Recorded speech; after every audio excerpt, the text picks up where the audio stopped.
Coulthard sent une déconnexion entre la F1 et la FIA et les équipes. David Coulthard, donc ex-pilote de F1, notamment chez Red Bull. Il faut voir de manière plus globale ici, je dis ça avec tout le respect dû au plafond budgétaire et aux conversations sur la question de savoir si les voitures de F1 peuvent courir sous la pluie. Nous sommes dans le domaine du divertissement. La semaine dernière, nous nous sommes sciemment assis pour attendre que la marée monte avant de mettre le bateau à l'eau. Nous savions que la pluie allait arriver, c'était un peu stupide.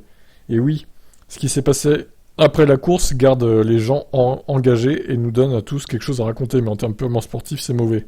Coulthard déplore un manque de communication entre les divers acteurs responsables de la bonne santé de la F1, ce qui mène selon lui à des situations difficiles, et ce malgré des progrès en matière de spectacle en piste. La F1 fait un pas en avant.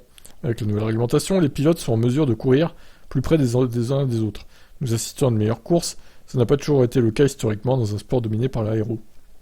Plus nous continuerons sur cette voie, je pense que la F1 sera dans une meilleure position. Mais je pense qu'il y a toujours une déconnexion entre les équipes, le détenteur des droits commerciaux, Liberty Media et la FIA. Il ne semble toujours pas que cette relation à trois soit aussi harmonieuse qu'elle pourrait l'être. Et une meilleure communication entre toutes ces entités sera le moyen de servir nos fans. Parfois, nous avons attendu des heures pour obtenir un résultat des commissaires. Je sais qu'il doit y avoir un processus équitable, mais les gens ont éteint leur télé et leurs ordinateurs dans le monde entier la semaine dernière et sont allés se coucher avant que le résultat officiel ne soit annoncé. C'est pas possible.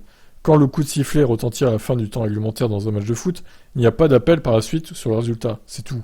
Il doit y avoir une procédure d'appel si un moteur est en dehors du règlement. Ça peut être fait après coup. Mais dans ce cas, c'était pas une question sportive. Les fans devraient pouvoir faire confiance à l'arbitre assistant et à la VAR, en pouvant être sûrs qu'ils ont fait ce qu'il fallait ce jour-là. Bah, je suis d'accord avec ça aussi. Clairement, c'est pas acceptable, quoi. D'attendre des heures et des heures qu'ils prennent leur décision sur une pénalité, là. C'est ridicule. Ouais, je suis plutôt aussi d'accord quand il dit qu'il y a une déconnexion entre les trois entités. C'est ce qui va, je pense, desservir la Formule 1 dans le futur. Attention, attention.